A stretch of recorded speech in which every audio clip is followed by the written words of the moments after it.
Yahya Jammeh, the president who boasted he could be in power for 1 billion years. Gambians create dictators. We ourselves as citizens, we make Jammeh to become a dictator. I can say I'm better than anyone you would ever have in this country. In the end, he managed 22 years of corruption, torture, and brutal political repression. They came with live bullet and killed a lot of students.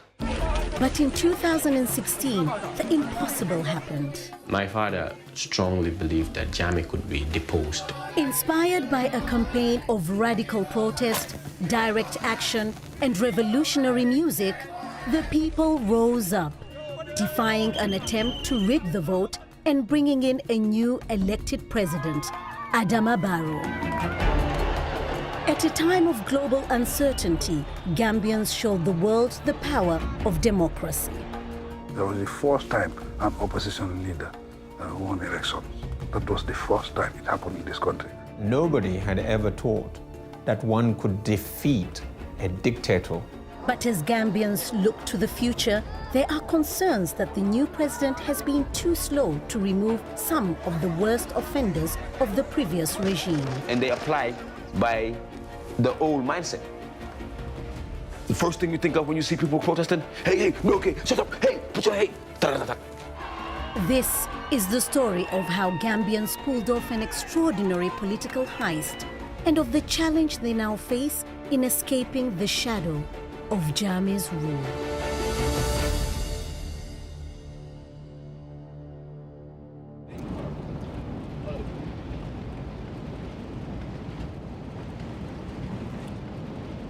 We are on our way to Canal.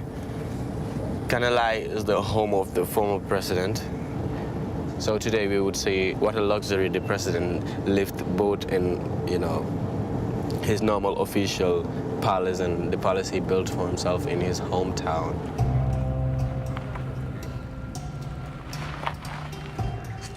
Mohammed Sandeng and Kifa Barahama are two activists who grew up in the dark, deadly shadow of Gambia's former president, Yahya Jammeh.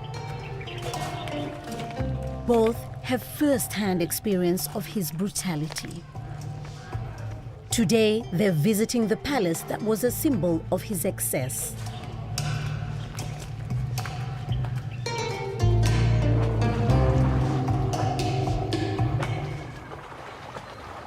On these grounds, Jammeh spent thousands of dollars on a personal zoo. He used our funds to do all of this, to get all these animals from wherever they came from, and he's been feeding them with public money, obviously, and then there have been hundreds of thousands of Gambians outside there that really are living below the poverty line. Jammeh and his inner circle looted at least $975 million of public funds. When he went into exile in 2017, age 51, he left the country with a debt of over $1 billion. It's a relief knowing, Canal, a part of Gambia, is no more, a captive land, I would say, or let's say, it's no more a captured piece of land that's been thrown into whatever somebody wants, one person wants,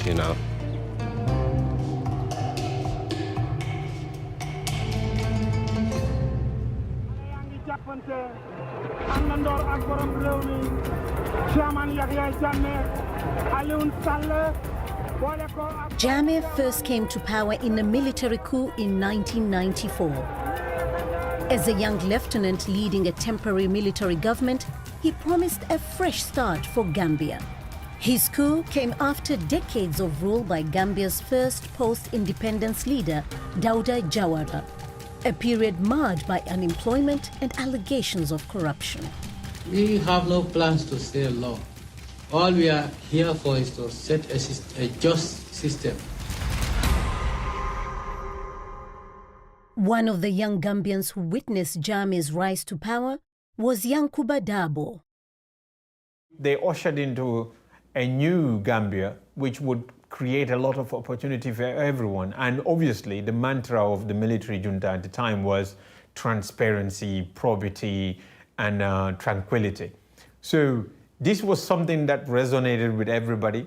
Fighting corruption, fighting nepotism, fighting Africa's disintegration. During the 2 years of Jammeh, the first year, we are part of the guys who were really supporting him at the time because we wanted change. But once Jammeh had power, he showed no sign of letting go. He used both the police and a personal security team known as the Junglers to ruthlessly cement his rule. Initially deployed primarily against political enemies, this use of violence spilled out into the open. He said a lot of things. He promised the Gambian a lot of things. But at the end, early 2000, he started attacking the population. In April 2000, the streets of Westfield, just outside the capital Banjul, were filled with student protesters. One of their aims was to seek justice for the reported rape of a schoolgirl by a police officer. At the time, I think there was this perception that the security forces or members of the security forces could do anything to anybody and got away with it. So the student went out there to protest against what happened to their colleague, but also to protest against the whole status quo at the time. I was in grade 5. I was just in school and I heard people shouting. Then that's the time some other students came to our class and said that we all need to go out. There is something that has happened. They have killed our colleague. They have killed our friends. And that protest turned crazy, you know. I remember that. I was like there with my uncle Lamembo. He was taking me to school. And we were like right up the block at Church's Town, and it was all blocked up. I've seen people falling down. I didn't know whether they were shot, but I've seen people falling down, people crying, students crying. 14 students were killed. Many more were seriously injured. I was shot behind from the knee. The bullet entered back of the knee and went out of the kneecap. They came with live bullets. Those are the ones who came with the bullets and start firing at us and kill a lot of students. That was the turning point of my life. My aims and objectives were to be a doctor. And since then, no career development, no job, no opportunity for us, me and the rest of my colleagues. He used that particular event, right, to show Gambians that you shut up, don't come out in the streets again. You feel what I'm saying? Keep to yourself, or you're probably going to end up like that. That kind of public uprising never happened thereafter. Over the course of his rule, Jammeh repeatedly denied allegations of human rights abuses. Those who accuse me of human rights violations, well, I leave them to the Almighty Allah. Allah will reward them. Allah will judge between me and them. Jammeh appeared to pay lip service to democracy, yet increasingly presented himself as ruler for life. How long you stay in power does not determine your fate. It's what you do that determines your fate, as far as I'm concerned. But let me tell you one thing. My fate is in the hands of the Almighty Allah. I will deliver to the Gambian people, and if I have to rule this country for 1 billion years, I will.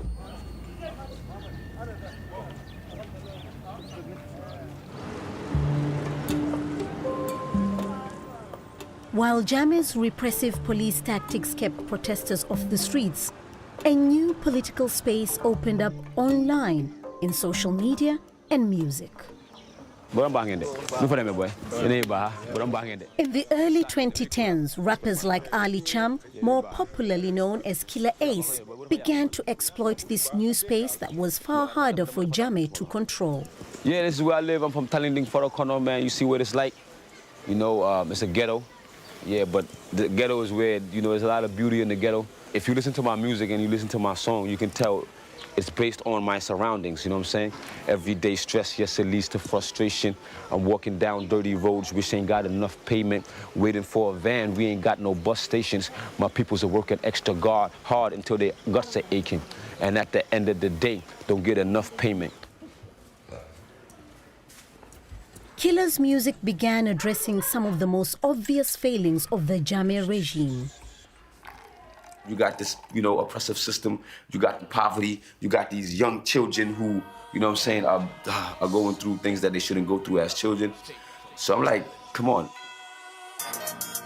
In 2015, Killer released a song that would put his life in danger. Titled Kuboka Sigetaji, the track carried a simple but radical message. I mentioned corruption. I mentioned the lack of freedom of expression. I mentioned arbitrary arrest and detention. I mentioned the extravagant lifestyle that the president used to have, you know what I'm saying? And a lot of things that were not going right.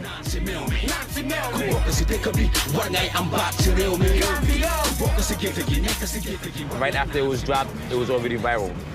You know, so a few hours later, before the morning, like, the song had already spread like wildfire, you know what I'm saying? Before long, Killer Ace feared he was being tailed by Jammeh's notorious death squad, the Junglers. In my father's house where he lived, you know what I'm saying, they came there all black, climbed the house looking for me. You feel what I'm saying? When you see black at night, that's the, you know, that's the slaughter team, man. That's the jungler team, just in case you don't know. That's what we were living in. But when you see the black, nobody dares to speak. The whole neighborhood is quiet. They, you know what I'm saying? Everybody's silent. They pack you up, throw you in the boot, you're gone.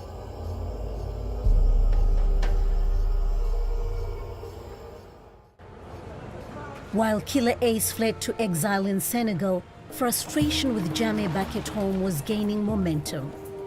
Under Gambia's constitution, 2016 was an election year. Many suspected Jammeh would try and rig the vote. But some activists were now calling for electoral reform. One of the most prominent was Solo Sandeng.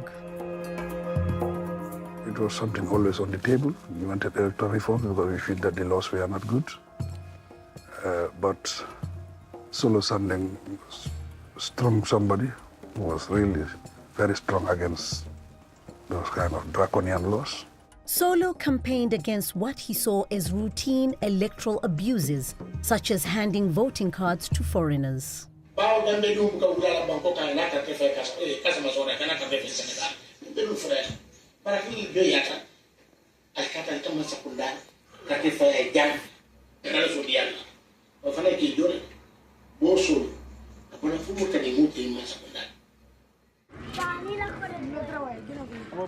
In early 2016, Solo's son Muhammad worked as personal secretary to his father. He had always been telling truth to power, you know, in any way that was going to be beneficial to us. I came from a very loving family, and then as a kid of a politician, I was exposed to politics very early. As Solo spoke out, he took ever greater risks. Each time I try to confront him, you know, in a very nice way about that, what he says is that I'm not doing this for myself. I'm doing it for you. You know, I'm doing it for a greater cause.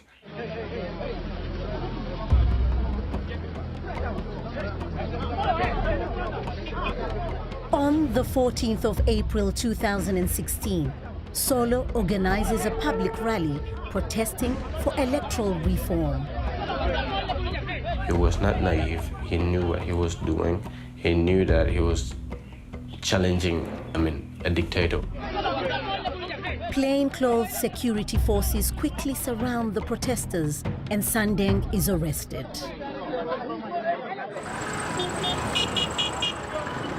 Kifa Barahama was covering the protest as a journalist. He saw the moment Solo was taken by the police and driven away. I just come right at the window. I asked him, Solo, are you arrested? He just looked up my eyes and said, yes, I'm arrested. He said it, that these people They wanted to kill me. You can go and write. This is what Solo Sandeng said from his mouth.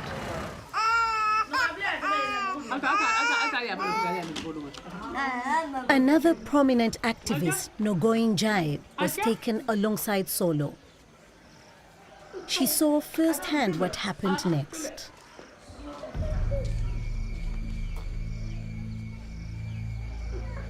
Ntanin Solo beta ta wat kilinela. Montro tembulo kono baro wato 12 kata talang kilin ka usifal. Yembondi wol to PIU kan samba. Yen samba set kata NIA. Dole ya bulol mutateng, dole ya singul mutabela ren tabulo kam bencho kam. Iba busale ya busa wol to fafat.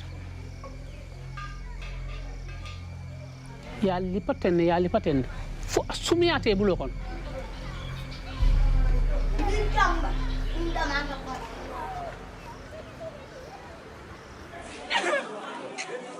On the streets of Gambia's capital, it wasn't yet known for certain that Solo was dead. All the same, many already feared the worst. Solo's arrest and subsequent disappearance was a warning shot that might have silenced the campaign for democratic change.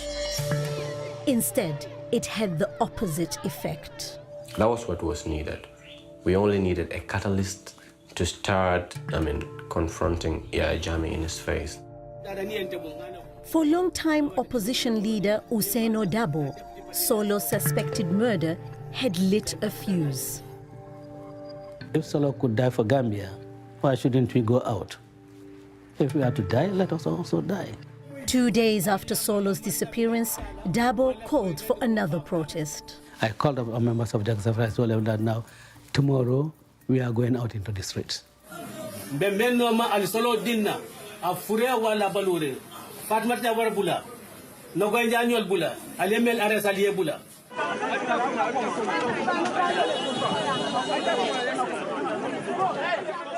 aim of the protest was to get my dad and the rest of the people that he was arrested with released, and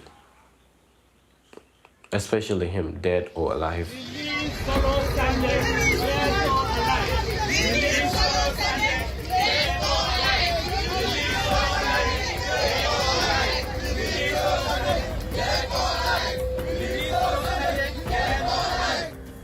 And just then, they started beating us. They started hitting us with rifle butts, with batons, and then it got wild. I saw them started firing tear gases, while the other protesters and the other people were also stoning them.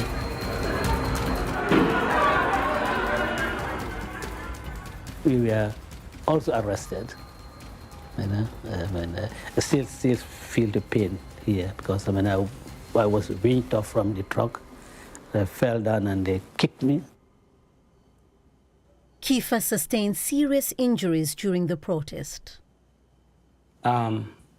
Whenever I look at it, it's just like a nightmare to me. And seeing myself in this condition, this picture was taken after the incident, after the time I was beaten. In the days after the protest, Kifa was detained by police and says he was tortured. Was born with a plastic bag, and this is the arm. This was the rifle butt that the security were using. They told me that you are going to drink our urine as your water. And they urine into a bottle. They open my mouth, take out the cloth from my mouth, and put the urine inside they forced me to drink it. And from there, they started smoking cigarette, offering the cigarette on my body. So I thought that oh my God, I'm going to die. We had to leave because Gambia was not our Gambia anymore at that point in time. Kifa was released and he and Solo's family escaped into exile in Senegal. It was only then that they received official news that Solo was indeed dead.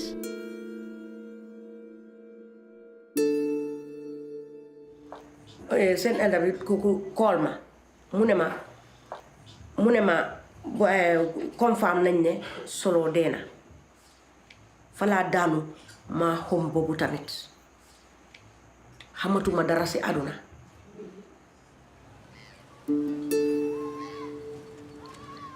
It emerged that Solo had been denied a proper Muslim funeral. Without the knowledge of Solo's family, he'd been buried in a secret, shallow grave. They just dumped him in a dugout hole as if he was a dog. I mean, they were subjected to the most horrendous treatment, brutalized, and showed how wicked some human beings can be to a fellow human being. Me and my dad, we had plans. So anytime I thought about all that we spoke about, you know, I thought, no, there's no way my dad isn't gone. He's still waiting for me somewhere, and I'll get to him at one point, you know.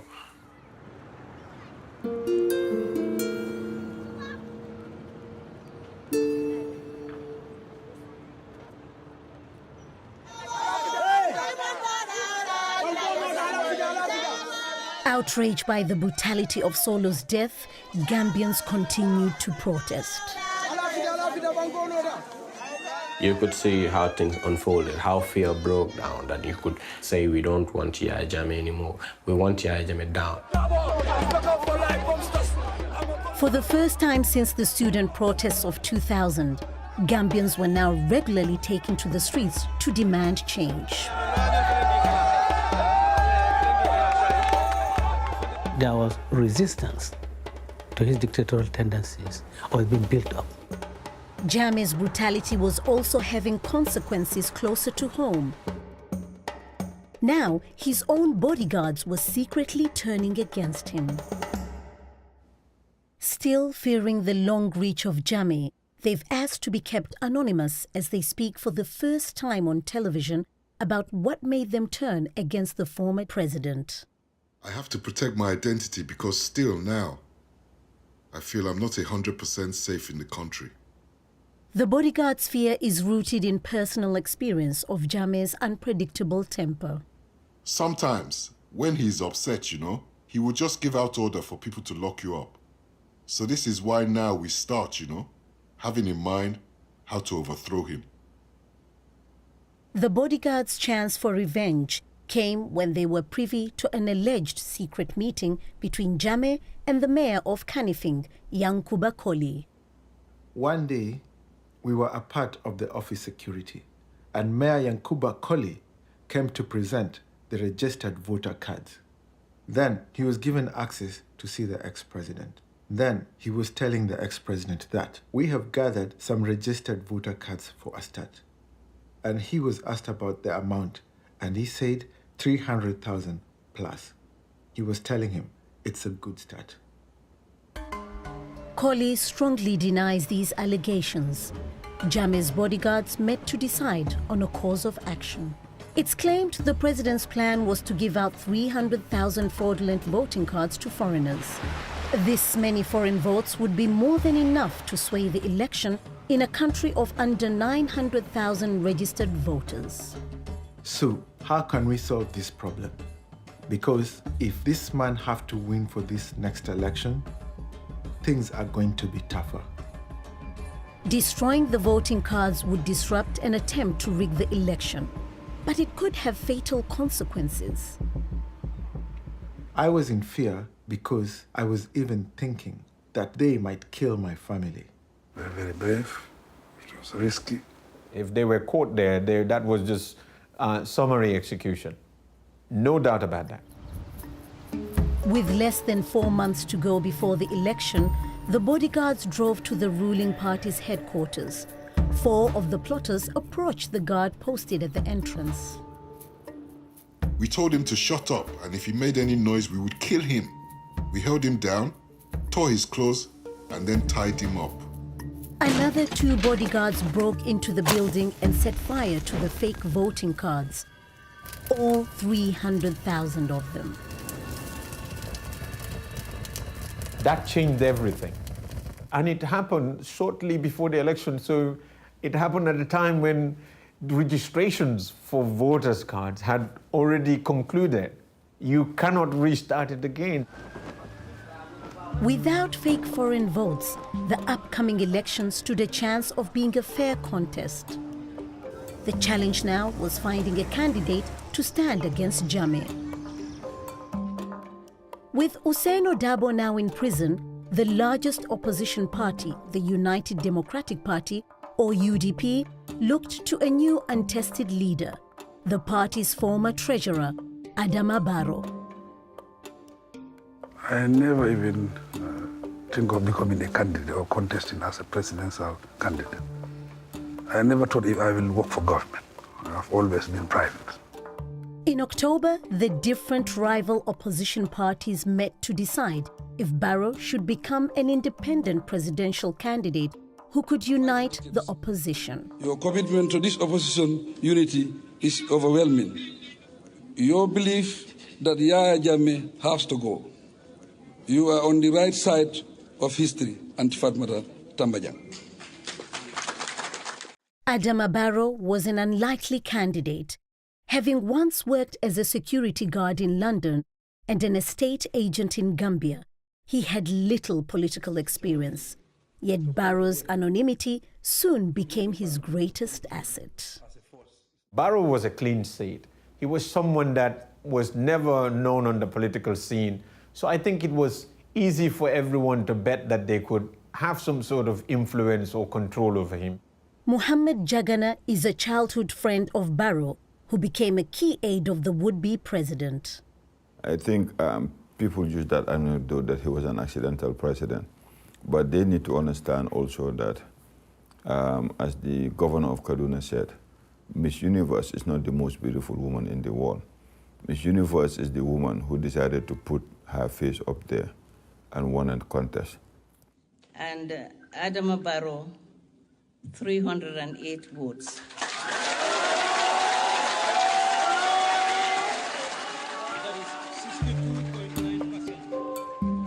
From that day, I think everybody thought this boy can make a difference for this country. He can make a change. Barrow agreed with opposition leaders that, if elected, he would only stay in power for 3 years. It was a crucial factor in uniting the coalition parties around their new leader. Gambians are already tired of 22 years of Yahya Jammeh's misrule. And this year, by the grace of Allah, we shall end this misrule. Long live the coalition and long live Gambia. United around a new leader, the opposition began their campaign across Gambia for the election scheduled for December 2016. Jammeh killed many people in this country. Having fled to exile in Senegal to escape Jammeh's death squads, Killer Ace joined the fight through social media. Being in Dakar, I had access to internet. 3G, super fast. I was doing live video after live video. About time, you go, you join peaceful protest right now. Social media was actually dictating. It was controlling the narrative. They were able to reach out to everyone in the rural areas to educate people about what was happening. And that played an important role. Exiled in Senegal alongside Killer Ace, Muhammad added his voice to the campaign for change. I worked with Killer Ace in his album, called The Lyrical Revolution. I did a spoken word poetry. Year amongst years, revolted we, revolted against an evolved foe that broke our evolving hold, dried our cows, melted our wax, bust our drums, sucked our juice, became our duke, oppressed our people, raped our democracy with fake identity of divinity. But fed, we got up, our lights we uplit, we the people from all walks of life, lyricists in songs, journals by journalists, and poets in poems. Call it a struggle, a fight for some. There is an ultimate name, revolution. All that was done, and we all did in our small ways, which together made great impact.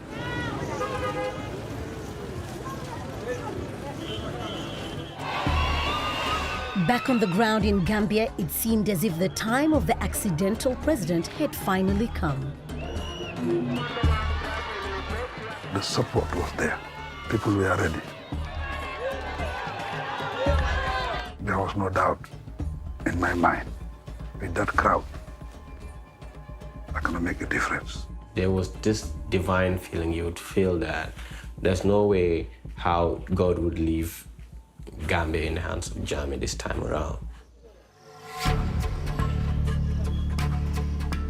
Finally, it was time for Gambians to go to the polls.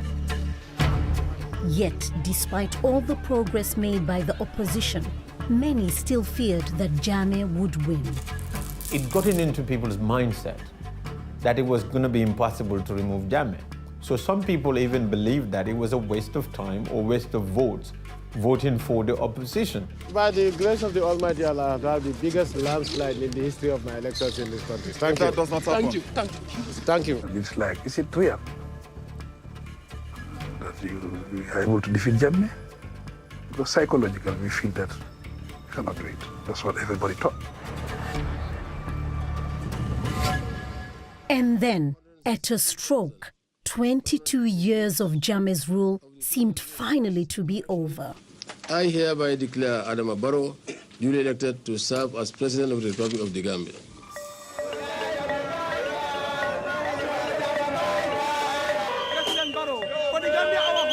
I was at one of my friend's house. I was very listening to the results. I think everybody in the Gambia or in the world that was focusing on Gambia would remember where they were, what they were doing. I was actually at home preparing to go to mosque when I just heard the jubilation. Basically, I was very, very happy. We were happy, very much happy, because that day, that night, we didn't sleep, full of joy together. That was the first time an opposition leader won elections. That was the first time it happened in this country after 52 years. New year, new style, new president, new life. This is the Gambia having their freedom. This is the freedom for our youth. That was immediately when the results was announced. People come out, started stoning all the pictures that he was having on the sky and the pictures that were pasted on the billboards. People started pulling them down. And to everybody that voted for Barrow, and voted for peace, for all the people that fought to make sure Gambia is free, we love you, we are saying thank you. Opposition leader Usaino Dabo hadn't even been able to vote. On election day, he was still locked up in prison. I couldn't believe it. And then the main yard where you have the other convicts, they were banging their door, the doors of their cells, and the other side of the maximum security, cell number 4, they were also banging. And I came to realize, well, this is true. It was quite significant, not just for Africa, but for, I believe, the rest of the world. Because prior to that, nobody had ever thought that one could defeat a dictator in a democratic process. For some, however, in the midst of celebration, it was also a moment for reflection. Suddenly, I could see Solo stand in front of me. And actually, my tears rolled down. I thought of several people who had been part of this struggle, and what they struggled for has come to fruition. I could not celebrate when Jammeh lost. I only celebrated with my family. Just the first we put in the air and we took a photo.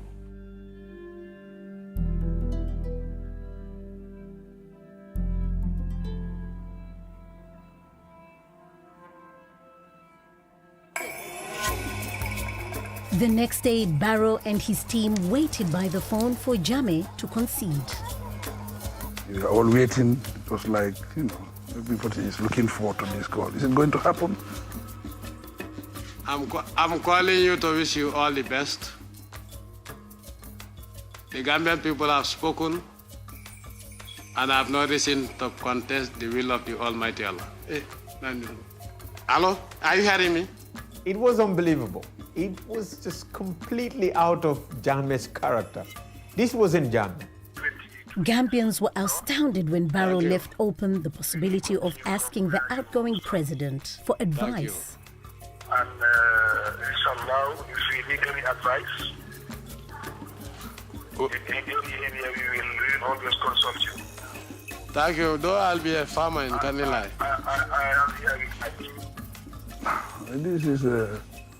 This is politics. This is diplomacy. This is diplomacy, so you have to use diplomatic language. But definitely, I don't need that. I don't think I would have seek for advice from Jammeh. I don't think so. Then, just 1 week later, Jammeh made a televised announcement. I hereby announce to you, Gambians, my total rejection of the election results and thereby annulling the elections. And he changed his mind after 1 week. We have rejected the elections. And it put everybody on alert. People were wondering what is going to happen next. Expecting the worst, thousands of Barrow's supporters began to flee the country. People didn't know their fate. Those who were seen celebrating in the streets during the euphoria when he considered defeat thought now we are going to die. Fearing for Barrow's safety, Mohamed Jagana helped arrange the evacuation of the president-elect to Senegal. I think it was definitely a good move to evacuate President-elect Barrow to a safe haven, whilst ECOWAS and the rest of the international community figure out how to stabilize the political situation. With Barrow now in effective exile, Gambia's fate rested with ECOWAS, the economic community of West African states. There was this ECOWAS head of states who were trying to mediate, myself and Jammeh, and I had a very good meeting with them. So 2016 was a completely different era in ECOWAS's history. The great majority of leaders in the ECOWAS region or ECOWAS countries were led by democratically elected presidents. Now, those people would be very much willing to uphold democratic principles anywhere. That wouldn't have happened in the previous years. Under the leadership of Liberia's democratically elected president Ellen Johnson Sirleaf, ECOWAS was in no mood for compromise. At a summit on the 17th of December, the group resolved that Jammeh should leave power within 5 weeks or face grave consequences. Even though they wanted to use the diplomatic route, the use of force was also not taken off the table at all. That if push comes to shove, that force could be used to really remove Jammeh. When the deadline passed with no concession from Jammeh, ECOWAS's patience finally ran out. On the 19th of January 2017, ECOWAS sent military forces to Gambia's border. We saw the army, the economic forces being dispatched, and Jammeh knew that game was over, and this is serious business. 2 days later, it was all over. I have decided today, in good conscience, to relinquish the mantle of leadership of this great nation with infinite gratitude to all Gambians. Within hours, Jammeh was ready for a final send-off. To the music of a ceremonial band, he boarded a plane to seek refuge in Equatorial Guinea.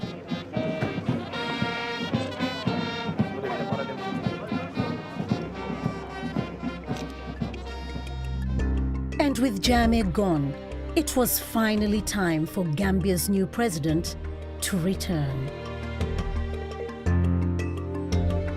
When we came down the plane, it was emotional to see. You could see the welcome, the passion people had.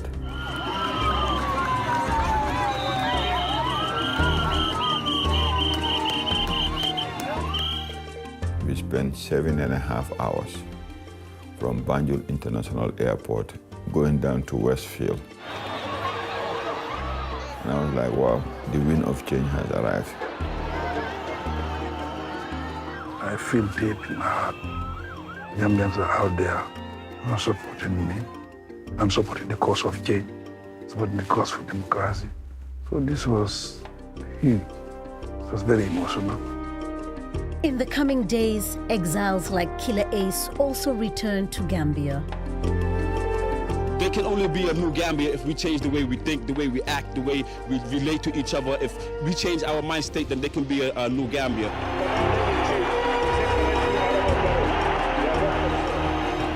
Long live the Republic. Long live the United People of the Gambia.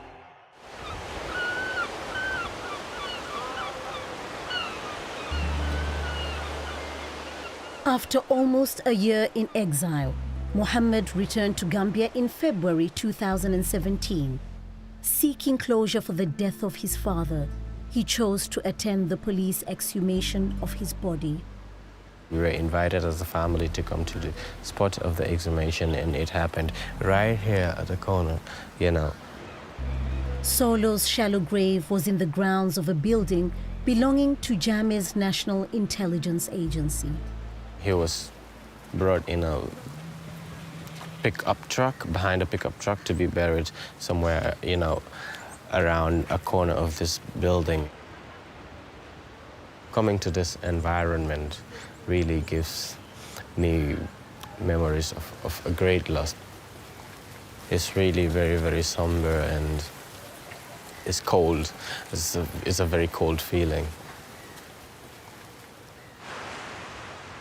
Solo's suspected killers are now on trial, and that means that 2 years after his death, his body is still being held by the state, and Mohammed is unable to give his father a proper funeral. I want to be all right, that's all I want. I just want to be okay, you know. I want to get my father's body and bury it. I want to get our father and bury his remains. For Gambians like Mohammed, few things are more important than seeking closure on the crimes of the Jammeh regime. At the State House, all eyes are on the new president to deliver. I've never worked for government. It's the first time, and I start from the top. I needed time also, you know. It's not this. What has gone better under Barrow so far is that Barrow has not been as repressive as Jammeh was. He had upheld that promise to create an open political space where political parties and all kinds of opinions will be expressed. One of Barrow's first acts as president was to set up the Truth, Reconciliation and Reparations Commission, or TRRC. Over months of hearings, over 40 witnesses have testified to the full extent of state brutality under Jammeh. It's they themselves who line up these people to kill them, the juntas. And kept at the army headquarters for 13 months and subjected us to different ways of torture for many, many days. One of the most high-profile witnesses was Sana Sabali, the former vice chair of Jammeh's military regime. Sabali has himself admitted to carrying out both torture and summary executions. In 1995, the tables were turned when he himself was arrested by Jammeh's forces. They would apply one of the electrodes on my neck, on my tongue, and then the other on my penis. And they would be adding the voltage slowly, voltage high and voltage down. And this all were accompanied with beatings. And yeah. As a country, we have to move on. But moving forward, we have to accept the truth. The TRRC is one step toward healing the wounds of the past. But as the names of those accused of the worst crimes are revealed, it also raises questions about the continued role of former Jammeh loyalists in the Barrow administration. They electrocuted you? Genau. On your penis and on my your penis tongue? and my tongue. Who did that? Alhaji Martin. Alhaji Martin, The man named as a torturer has served under Barrow as a general in the Gambian army and testified at the TRRC. Do you still deny that a hammer and electrocution machines were used on these people? Yeah, only the bag. You now saying that they placed the plastic bag over Sabali's head as he was beaten and asked questions? Beaten, correct. Now you confirm that? Correct. Okay, how do you describe that? Do you describe that as beating or you describe that as torture? Torture. And this was done under your supervision? Exactly. Nobody have thought that this thing will come to light. I never thought so. He's a Gambian. We want to know the truth. And then we decide what to do. I think we wait for the recommendation of the TRRC. We don't want to preempt. Barrow has now suspended Martin from the army. All the same, many still fear that the presence of other Jammeh loyalists in the security forces has led to a continued culture of police repression.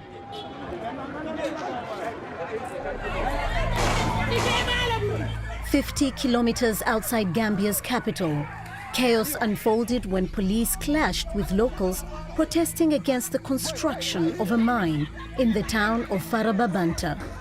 3 protesters were killed. Why? Because the same people within this old establishment are still here in existence in this new establishment, and they apply by the old mindset. The first thing you think of when you see people protesting, hey, no, okay, shut up, hey, put your hey, da-da-da-da. That's all you know. Jammeh was here, now Barrow is here. That's the only thing that I have seen is change. Even the people who were working with Jammeh, I can say 50% of them or 75% of them, they are still in the system. We have few people in the system, but these people are Gambians. That's why we have set up the TRRC to know the truth. You have to know the truth first. Then the truth will dictate what we do next.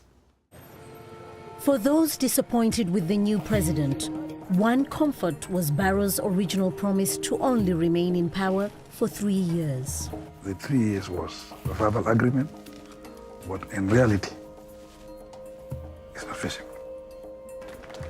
Because we have things to do. We feel that we can do that in 5 years, but 3 years is not possible.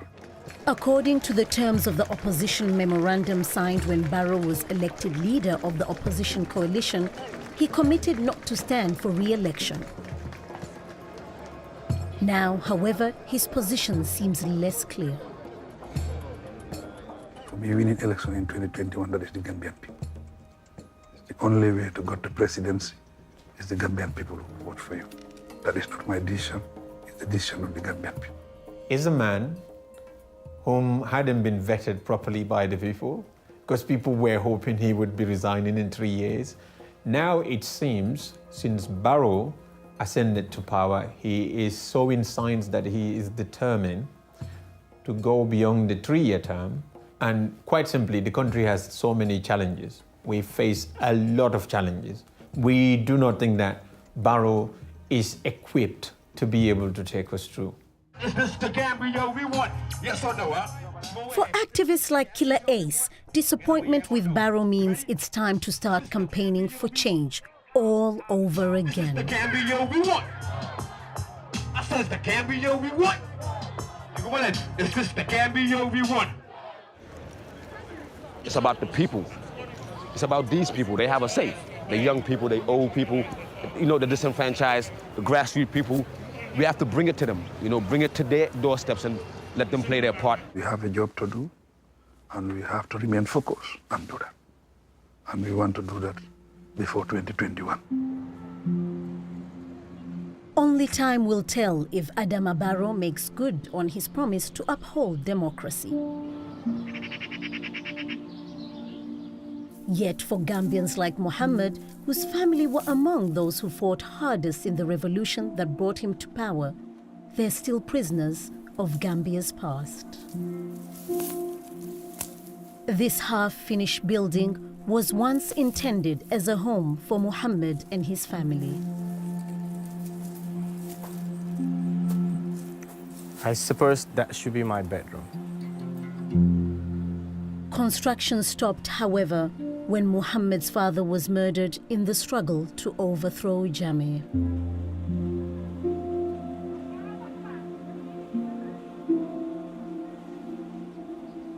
And our daddy, he was going to give us all that. He just went away, but he was going to do all that for us, you know. It gives me a lot of mixed feelings and makes me want to cry, but the only reason why I don't cry is I know I'm supposed to stay strong, you know, and keep on what he started. So there's nothing like crying. It's not going to solve anything about it. Today, these ruins stand as a reminder of the human cost of Gambia's democratic revolution and its uncertain rewards.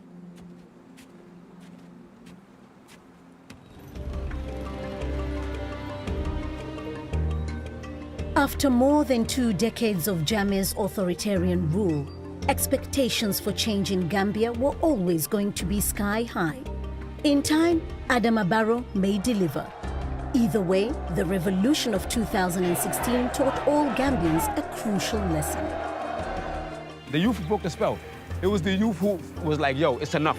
The spirit of free speech that championed Barrow in opposition is now holding him to account in power. Because of the newfound democracy, everybody is engaged. Everybody is speaking his or her mind. Now you can easily convince people to come out in mass numbers and hold protests. Kilayes and others have done it before, and that taught everyone a lesson that can be done. I will continue the fight. I'm not scared. We are not scared.